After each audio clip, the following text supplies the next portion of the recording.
Prepare to set fire to the index card of allowable opinion.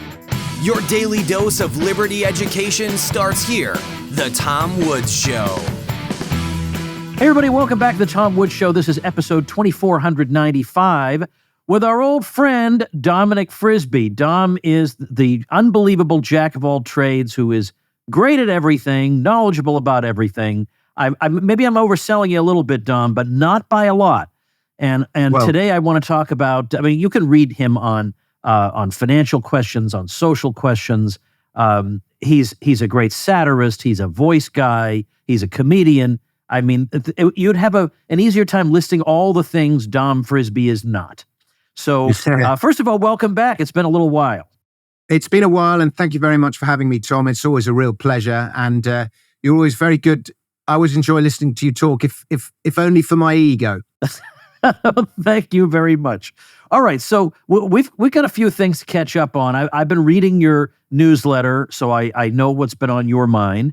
But during the interim between the Dom Frisby appearances on the Tom Woods Show, you got a little bit of a boost from a certain Elon Musk. You released a video, one of your comic songs, as you call them, and it got tweeted out or posted in this X world by Elon Musk himself. Now, first of all, is that the first time he's done that for you? Yeah, it's the first time that's ever happened to me. And I remember we made the song, and the song is called We're All Far Right Now. Oh, I'm well aware. We made the song, and I was a bit worried about putting it on the internet. And I was speaking to my agent, my manager, and I said, shall I put it up, or is it just going to be divisive? I'm going to get in trouble. I'm going to get cancelled, all that stuff. And he was like, oh, just do it because it's you and people know who you are and it's your brand and you got to. So I put it up, and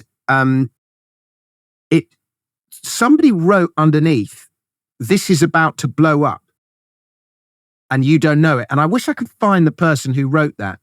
And then about an hour later, Elon Musk retweeted it, and it got 49 million views, and funnily enough, it happened on the same day that I pitched a proposal to BBC Radio 4 for a series, and they'd rejected it.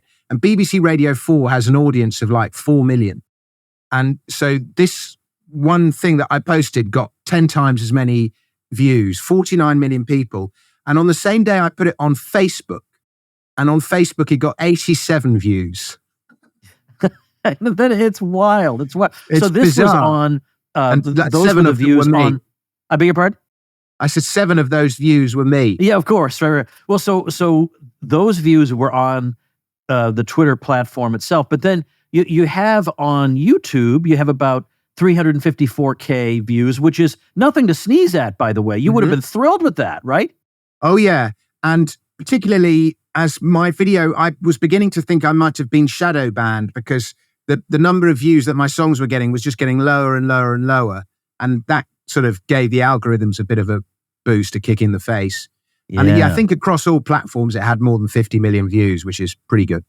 Now, do you think this is, I guess there's no way to disentangle it, but do you think this is because Elon Musk promoted? Is that 100% of the reason, or is it 90 or 80% of the reason? Is it just a darn good video and song? Even though I say so myself, I think it's a funny song and I think it's a funny video. And if it hadn't been funny, Elon Musk wouldn't have promoted it. Right. He wouldn't have retweeted it. It had to be funny to get retweeted by him. But probably, 49 and a half of those 50 million views are down to the fact that he shared it. Yeah. Yeah. Well, and it's really interesting, Tom, the sort of anatomy of a viral video, because what happens when somebody, like, if you imagine the old days and, all the courtiers would go and watch the clown in the king's court, and the clown would say something and nobody would laugh. And then the king laughs, and then everyone else knows it's okay to laugh because the king's laughed. And so everyone else laughs.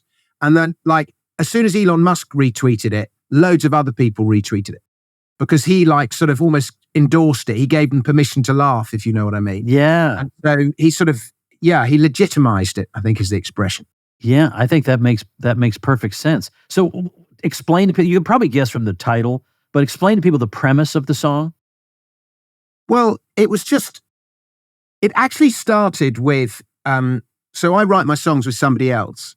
And I said to him, I've got this idea for a song, and a lot of my songs just start with one line. And the line I had in my head is, "We're all racist now." Okay. And it's because everything has, well, firstly, everything's been politicized and everything's been racialized.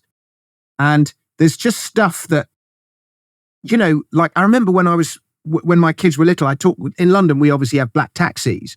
And I talked about a black taxi. And it's because taxis are black. And my son would go, "Well, that's a bit racist." And I was like, how can that be racist? I'm talking about a black taxi, but just so many things. This is like, my kid he was only 9 or something, but so many, and I should add he's mixed race, but just so many things are construed as racist now that just aren't, where there's absolutely no malicious intent whatsoever. And, when I was growing up, racism meant the persecution of somebody on the grounds of their race. Whereas now it's just using the wrong word or the wrong terminology, and then the terminology changes all the time. And if you're not au fait with current vogues, suddenly you're a racist. And so that was the sort of logic behind the "We're all racist now." And then the guy I write the songs with went, "Well, that sounds a bit like Knees Up Mother Brown. It has the same scansion as Knees Up Mother Brown," which is an old music hall song, an old London music hall song from the 19th century. And so once we had that, the song kind of wrote itself. And then, it's not just everything's racist, it's everything's far right. Like anything sort of slightly to the left, to the right of the far left is now far right. And things that were once normal in today's Overton window, suddenly they're far right. So it was it almost wrote itself, the song, really. Yeah, I mean, it's things like physical fitness and punctuality, Yeah. Yeah. And food, steak is far right. Yeah. It's just incredible. So you made a song out of it. And Yeah. The thing is, obviously you can't predict where these videos will go. Sometimes you think this one's going to be a hit and doesn't really go anywhere. And then all of a sudden something like this happens that you can't predict. It just happens to you.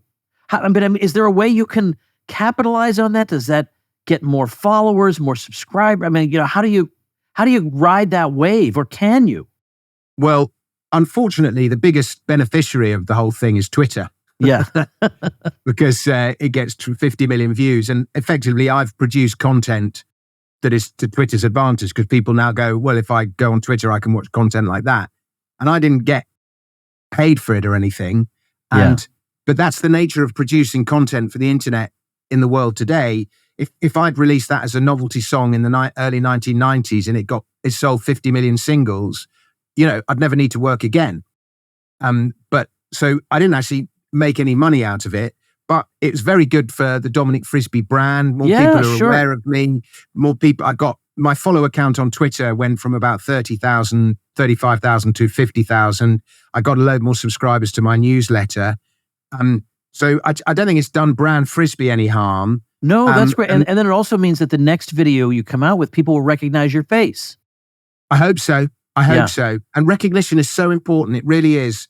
In fact, the two of all the songs I've written, the two that have been the most popular are both reversions of old folk songs, which is very interesting. So the old folk song is already in the mind. It's already deep in the consciousness there. Anytime I've written an original song, even if I think the songs are really good, it's much harder to make them go viral. Reversions, there's an art to the reversion. And personally, if I just reversion a Madonna song or something, or a Michael Jackson song, you kind of cash in on the recognition that the song already has. And it's sort of a low form of comedy, but there are ways of doing it really intelligently if you use a witty song or something. But recognition is so important. It really is. Now, by the way, you surely recall Weird Al Yankovic. I do. Who took very popular songs. So the tune, the melody is already in your head. Exactly. And he was actually a very, very smart, witty lyricist.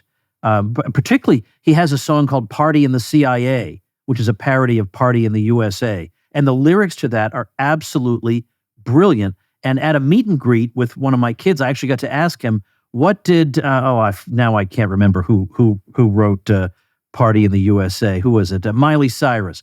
I said, I looked all over the internet to see what Miley Cyrus thought of this brilliant parody you did, and I can't find anything. What did she think of it? And he said, I don't know. She never said anything. Like, you have this brilliant parody written of your song. You don't even acknowledge it. So you don't do it for recognition from those people necessarily. Yeah. But what's interesting is when he tours, he does maybe a handful of those, and he does only his original songs.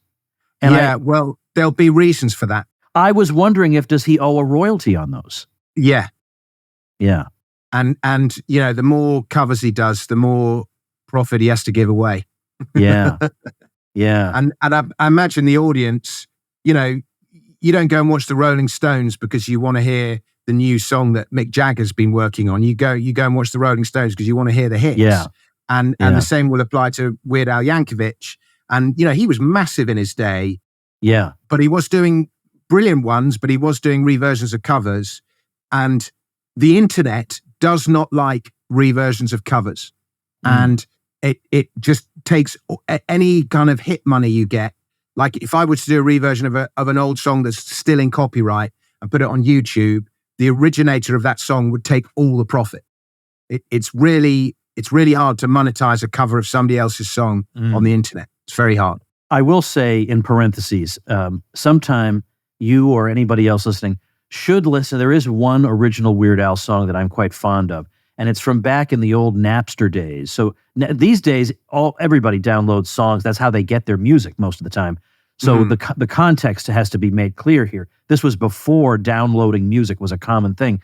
And he wrote a song called Don't Download This Song. And it's all about how he has built these expectations as a big music star of being able to afford all kinds of luxuries by maintaining his copyright. So please do not download this song, or how's he going to get all his gold embossed products and stuff? And it is so, and he's talking about what a scumbag you are if you download music and stuff like that. It's really, really a fun song. So, all right. Yeah, I mean, he's one of the great comic songwriters of the last generation. And an exceedingly likable person. I mean, he's not political. He's not nasty. He's humble. Very, very likable guy. So I do want to. I mean, I'm looking in the background of your setting here. Oh yeah, and we've got this giant posters on the wall. You're right, which is what what you should do. It's the Dominic Frisby brand for heaven's sake. That's my new album. Oh no, wrong shoulder. That's my new album. It's all true. And you can all listen to it on Spotify, or you can buy the CD or whatever.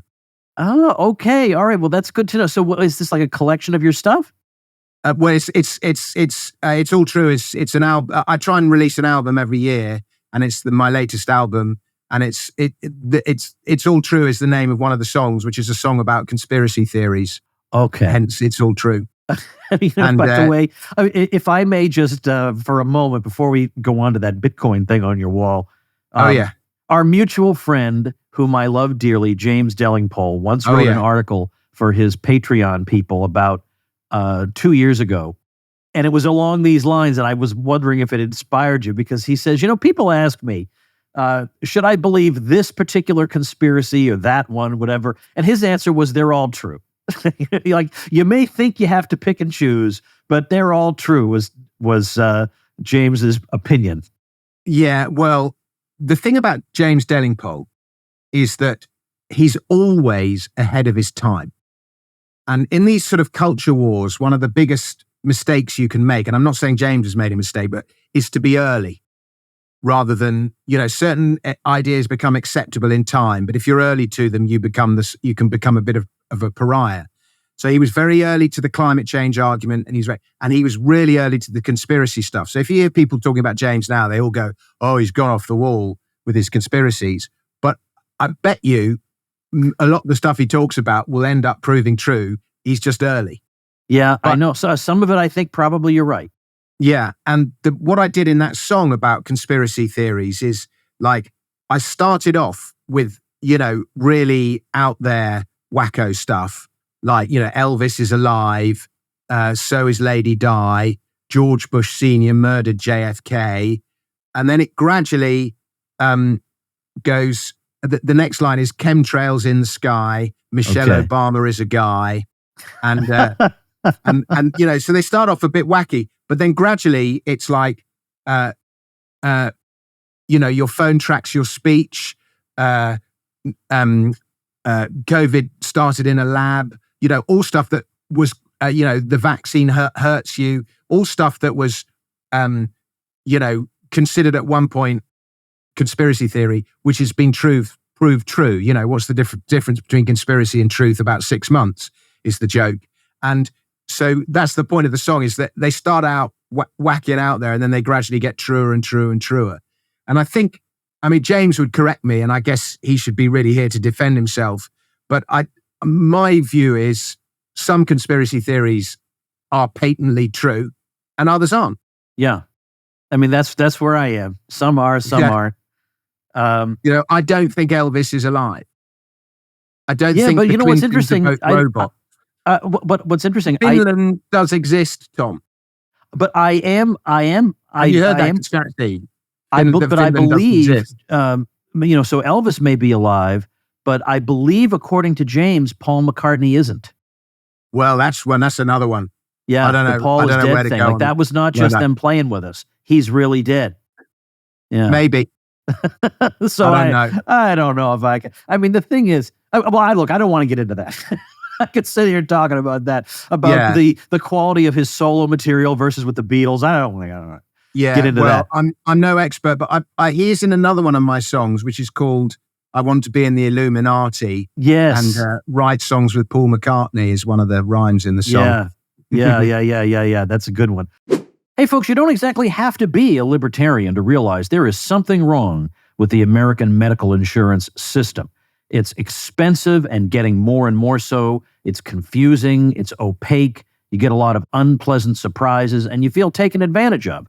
So that's why you have Crowd Health. Crowd Health is an alternative way to pay for healthcare through crowdfunding.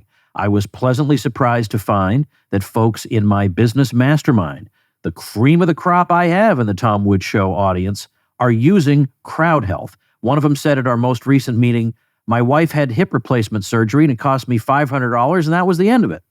So how does it work? For $175 for an individual or $575 for a family of 4 or more, you'll get access to a community of people who are willing to help out in the event of an emergency. You'll get access to telemedicine visits, discounted prescriptions, and so much more. And you don't have to worry about doctors' networks either. And you'll join the crowd, a group of members just like you who want to help pay for each other's unexpected medical events. Well, let Crowd Health help with your healthcare needs. Get started today for just $99 per month for your first 3 months. Go to joincrowdhealth.com/woods. Crowd Health is not insurance. Learn more at joincrowdhealth.com/woods. That's joincrowdhealth.com/woods. All right, so with regard to this, we're all far right now. We've all come to kind of expect crazy things to be said like this on a daily basis. That this is far right, this is racist, this is forbidden to say. It's completely out of control. And yet, I guess my question to you is, wouldn't you have thought? Now, my expectations of the general public are at an all-time low after COVID, but all the same, wouldn't you have thought that some people in the public would have pushed back against this by now as being just totally ridiculous and we're ignoring it? And yet it's like, they don't, it seems very hard to rouse these people. Yeah, well, I think firstly, to go, that's racist or that's far right is just a lazy but convenient way of dismissing not just an argument, but an entire person. Yeah. So if you just brand them with the racist or you brand them with the far right, whatever, then you can just get that person out of the way and you never need to listen to them again. And it's a tool of cancellation. It's a tool of cancel culture. But it's been so overused that the words have lost their meaning. I once heard those words called magic spell words, and those magic spell words have lost their potency or they're losing their potency. Yeah. So that's one thing. And then in terms of the COVID and everything's gone on there, Like, it's patently obvious that it was a lab leak. And yet the establishment refuses to admit that, because in admitting that, it creates a confrontation with China, which they don't want. They're too weak. And also, it's patently obvious that, there are a lot of side effects from those vaccines, and they weren't properly, they were rushed through. And it's, the AstraZeneca one is in the news just this week. And a lot of people, I'm sure it was the same in the States, but in the UK, there were people, right of centre conservatives talking about vaccine passports, and you shouldn't be allowed out of the house if you haven't had the vaccine, and really quite stringent stuff. Even if you had had COVID and couldn't transmit it because you had had the COVID, and even if you'd built up a natural resistance to it, and even if you were a kid and were unlikely to be harmed by it anyway.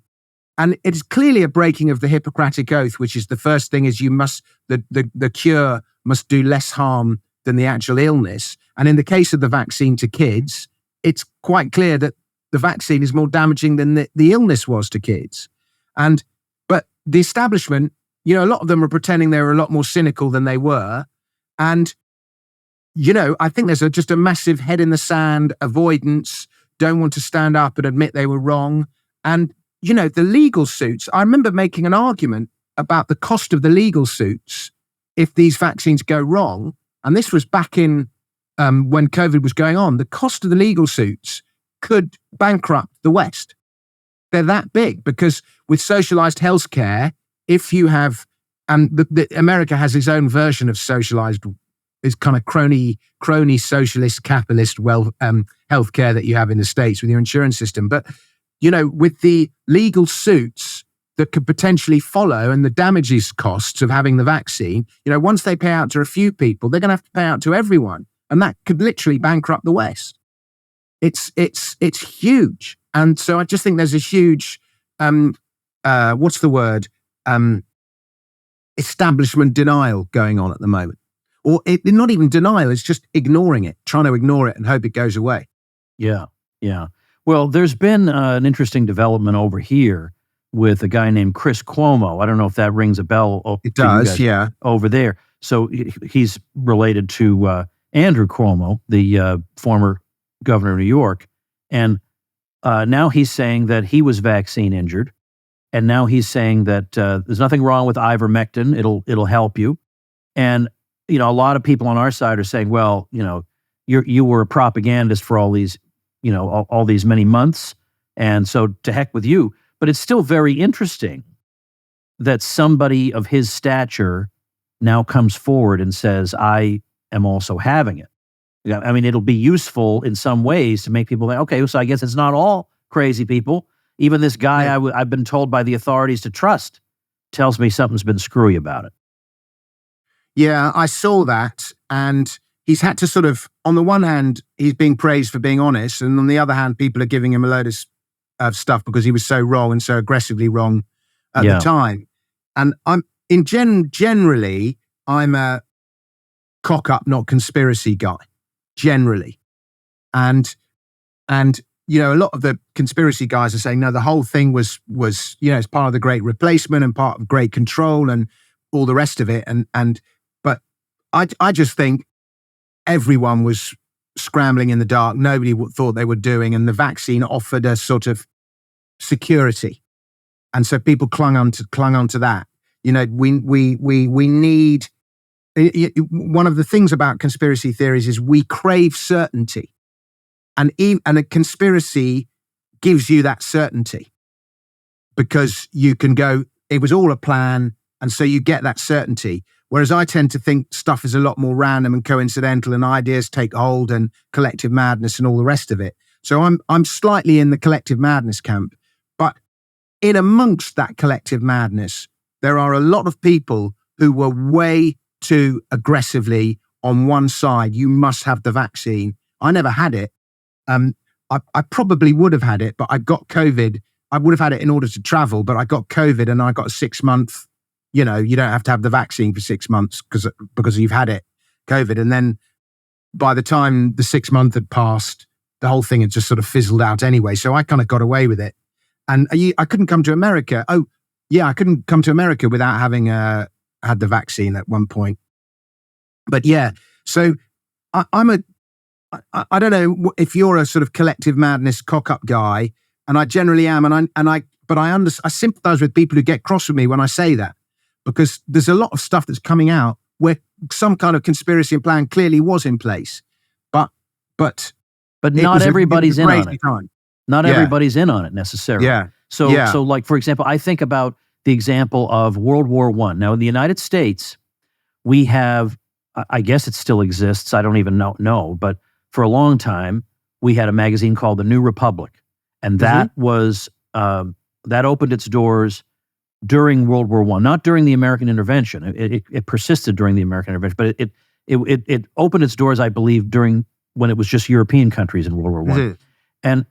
And they were saying things like that if the U.S. gets involved in World War I, this will have great domestic consequences because we will be able to introduce economic controls of various kinds.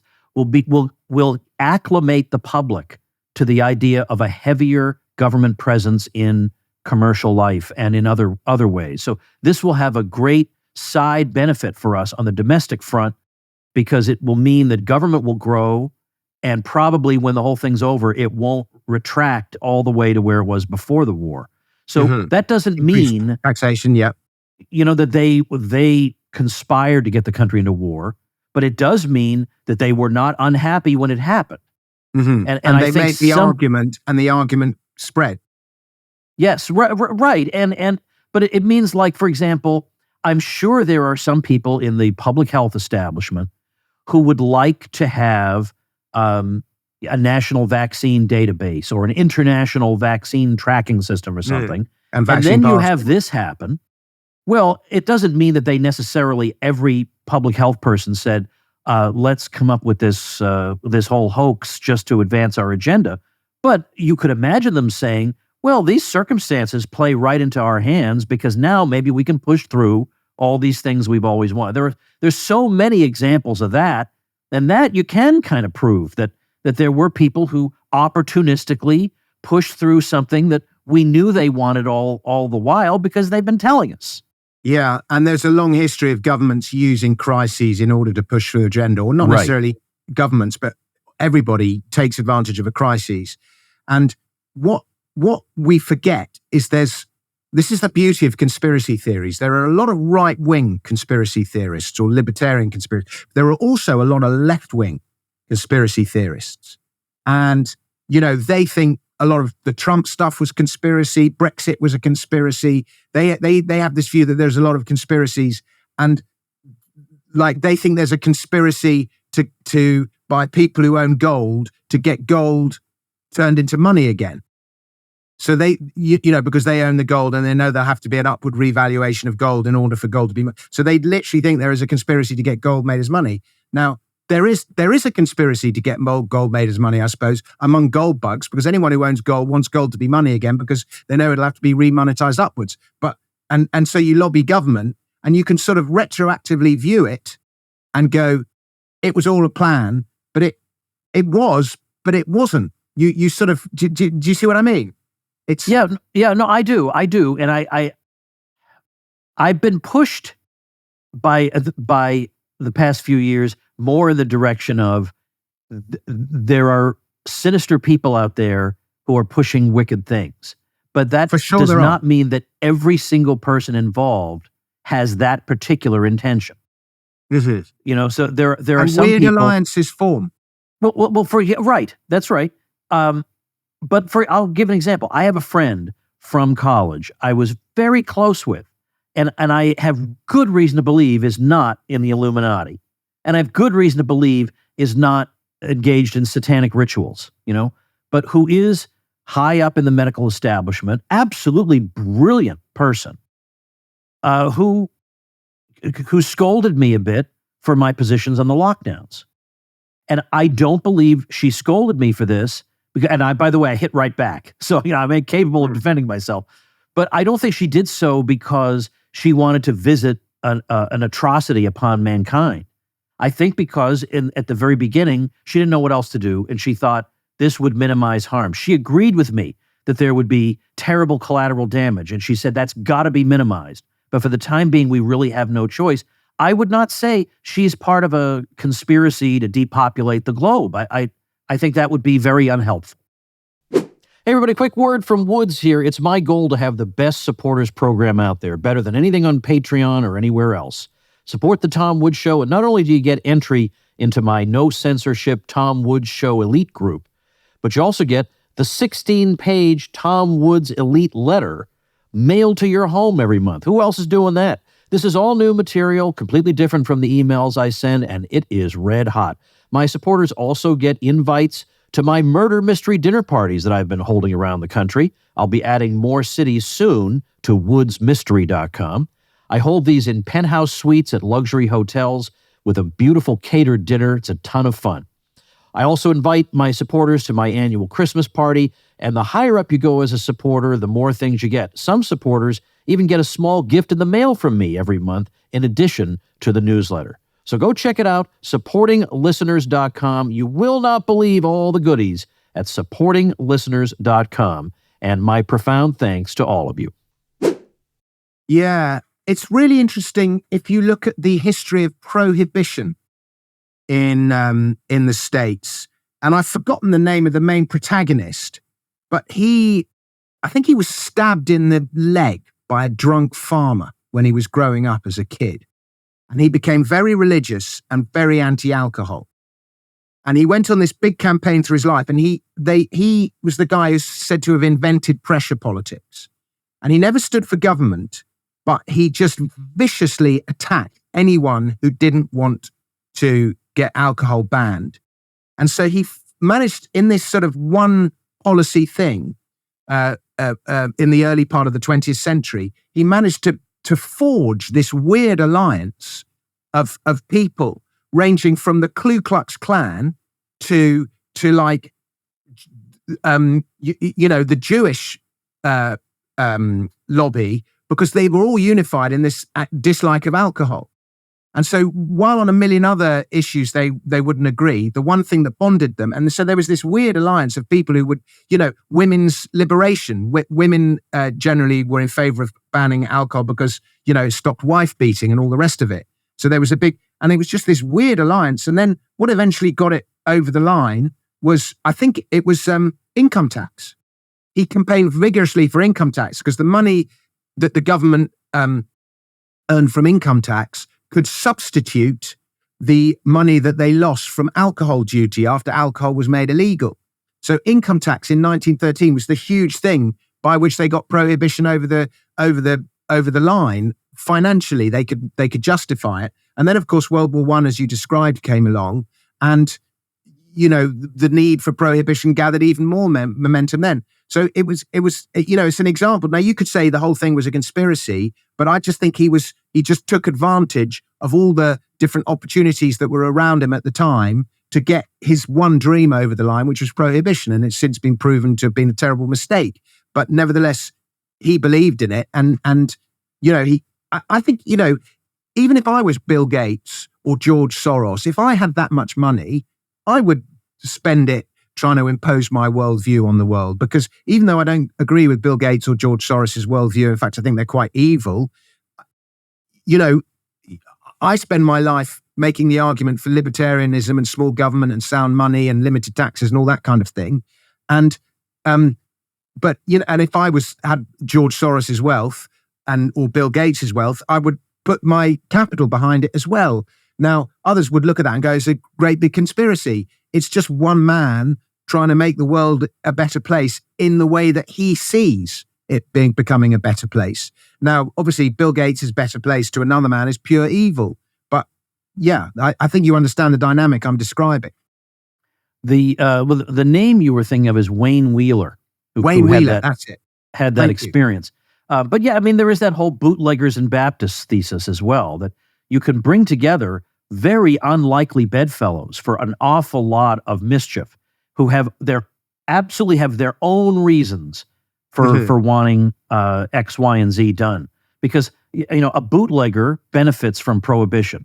Yeah. But somebody who believes that the consumption of alcohol is a serious sin, also benefits because he gets the society that he thinks he's going to get the society that he wants. And that very often explains what's going on. Just before, when we were starting out, and you were saying, oh my goodness, I'm so sorry, I lost track of time. I'm working on a book and it's due like imminently at the publisher. I don't even know what it's about. Can you tell us? Yeah, it's about gold. It's me trying to impose my gold conspiracy on the world. Okay. It's I've written one book about Bitcoin and another book about taxation. There they are I'm pointing over the wrong shoulder. Daylight Robbery is the history of tax, and Bitcoin was a book about Bitcoin. And my first book was called Life After the State, and you can imagine what argument it was making there. But my big theory has always been, if we're going to fix society, we need to fix money. And I'm a big believer in sound money. And the next logical book to write was just a book about gold. So it's called The Secret History of Gold, Its Fascination and Its Future. But there's such a long lag time. I'm publishing it with Penguin, but I have to get it in early June. That's my deadline. It won't come out for another year, Tom. Yeah, that is the drawback to the traditional publisher. The year is pretty average, I would say. Yeah, it's not. It could be like I've had to fight for a year. If they had their way, it'd be 18 months. Oh, it's just crazy. It's just I can stick it on Kindle like as soon as I finish it. Yeah. Well, I had one. Then I could carry on editing it and keep updating the Kindle version, and then keep updating it. If I want to. So that it's still fresh by the time. Yeah. Well, I wrote that book about the financial crisis called Meltdown years and years and years ago, and if I had done that with most publishers, it would have been completely out of date, and no one would have been interested in it by the time it came out. But my publisher at that time said, we're going to crash this book. So we're going to rush it out there, and we're going to try to be the first people to market with a book on this subject. And we basically were. And they basically said that part of the reason we have to do it this way is that nobody knows who the hell you are. I had my following, but, compared to the inhabitants of the world, nobody knows me. And so, but everyone under the sun's going to write a book on this. So our only chance of having this succeed is you to be the first one. Yeah. And so they got it out in 2 months, which is like a miracle that they got it out that quickly. And it did become a bestseller because I'm telling you, it was the only game in town. Yeah. Yeah, it's really interesting. I mean, it's one of the reasons why mainstream publishing is losing out to self-publishing. Yeah. Is the lag times, but it's all to do with the bookshops and don't get me started. I mean, and so now Penguin, which is now, at least in the US, is now Penguin Random House. That it is in the UK as well. Okay, yeah. Okay, so I didn't know. So Penguin used to have Sentinel, which was an imprint that they used for, let's say, right of center books, and Random House had their own imprint. And now that they've merged, I don't know whatever became of that, but I have friends who tell me that the publishing world has become so over the top woke, they would rather not publish a book that's going to make them money if it conflicts with their ideology. But yet here's Dominic Frisby getting a book published with Penguin. So what do you think's going on? Well, it's definitely hard. And I think because it's a book about, the last one was a book about tax, and the last one before that was a book about Bitcoin, and this one's a book about gold. They're not that overtly unwoke, even though, the subject of money is a polarizing subject, and the sort of libertarian right believe in sound money, independent money, and the authoritarian left will be very pro-fiat. So there is no doubt, and my agent and I have a good relationship with Penguin, and the last book, Daylight Robbery, is very successful. But we had to sort of be diplomatic in the way that we pitched it, put it that way. Yeah. Yeah. Interesting. Yeah. And I think it's not just...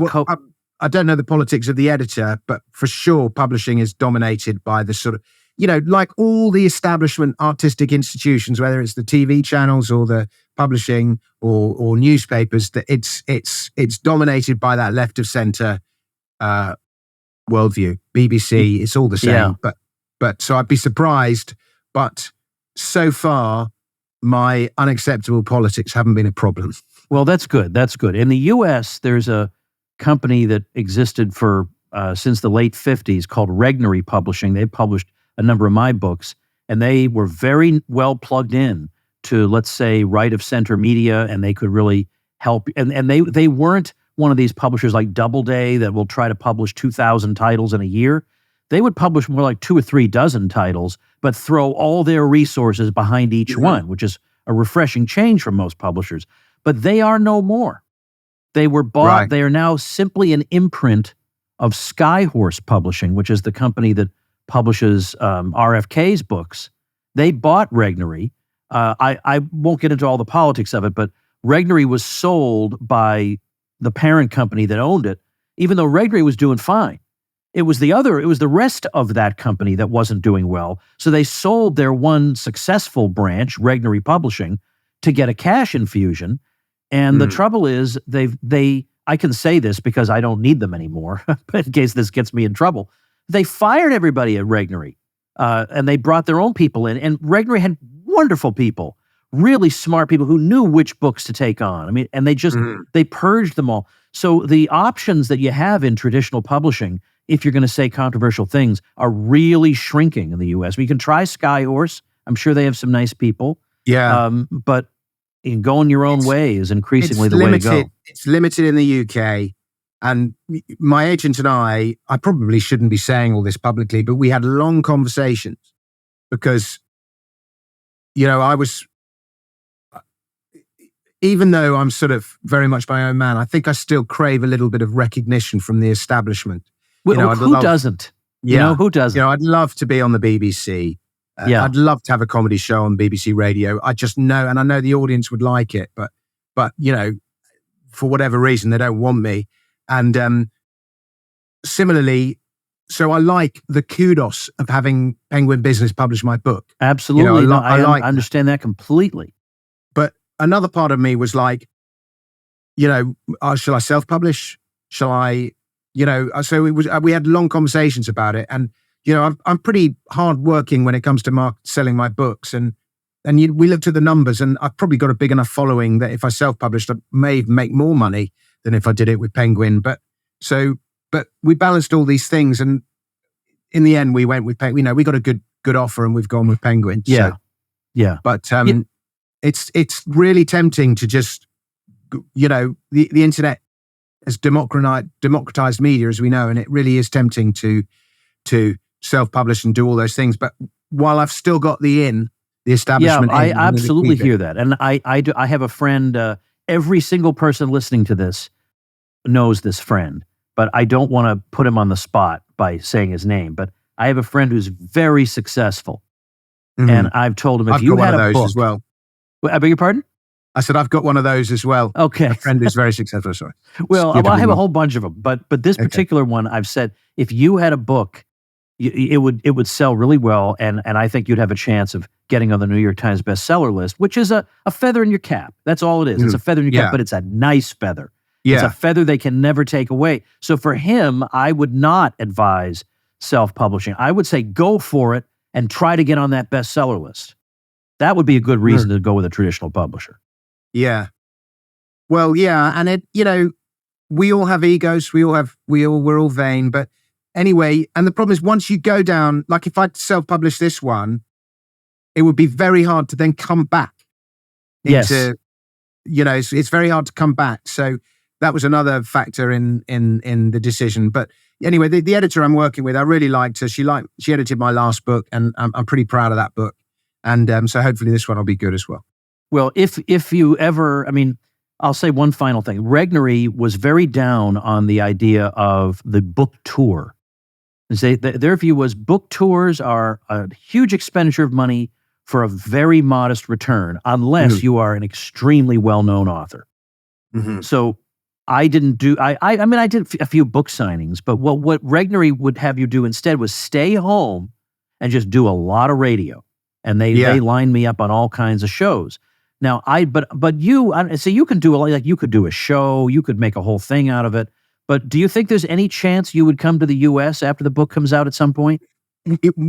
Tom, I come to the US a lot because my mum lives in California, and I'm coming to the US in the autumn, actually, in the fall, as you put it. I'm speaking in New Orleans, and I'm going to spend some time in the US. So I come to the US a lot, and I've always thought like when I was last in California, I did a comedy gig, and it was quite a difficult gig in this bar in Palm Springs. And my girlfriend was with me, and she didn't tell me, but she just said, I was so nervous because the compere had lost the room and it was chaos and everyone was shouting, and I just thought you were going to die. And by the end of the gig, you had the audience eating out of your hand. And I've always thought American audiences would like me, you know, nice, old school, well-spoken Englishman, whether it's talking about gold and Bitcoin or just doing my comedy. I've always thought American audiences would like me, and I'd like to carve out a future there. And I was actually hoping that the Elon Musk retweet would open up some opportunities in America. And I got in touch with a couple of talk shows or whatever and hoped they'd invite me on, but nobody did. But anyway, so yes, if I could get a distribution in the US, Penguin in the US want to do it, I would be over there before you can say, you know, book a flight. Try and keep me away. And I really want to carve a future for myself in America. And so, yeah, I'll be there, but we just have to hope that Penguin do release it in the States as well. That's not... Yeah, okay. Well, we'll see, because I feel like I'd love to figure out some way I could put together an event for you. Oh, well, that would be great. But you're absolutely right. People who listen to radio read books. And so doing lots of podcasts is a very good way of selling books. Probably more effective than a live tour, unless you're selling 1,000-seater rooms or something. Right, yeah. But if you're going to bookstores and doing book signings, people just don't come to those. Like 15 books, 20 books. It's not worth your time. So, yeah, as you say, or as Gregory says, you might as well stay home in your pajamas, eating bacon and eggs, while you're talking on the phone, on the radio. That's a better way to do it. All right, so give us a quick, you have numerous links. I'll have them, Substack and stuff. I'll have them all in the description. Also at tomwoods.com/2495. But what's a quick Dom Frisby link people can hear? Well, DominicFrisby.com is my website, and please sign up for my mailing list on there, and then you'll get all the news about my songs. And it's my songs and my comedy that I'm really going to be working on in the year ahead. And I'm hoping to bring them to a bigger audience and create lots of opportunities for laughter and a bit of acclaim as well. But I just want to make as many people laugh in these difficult times as possible. That's a great thing to aim at. All right. Dom Frisby, thanks so much for your time. Everybody follow him. He should be a billion times better known, which is true of so many it's people. True of all of us. Whereas, so many people who are well-known deserve to be much less well-known. It's just the other way around. So thanks so much. Always great to talk to you. You too, Tom. Thank you.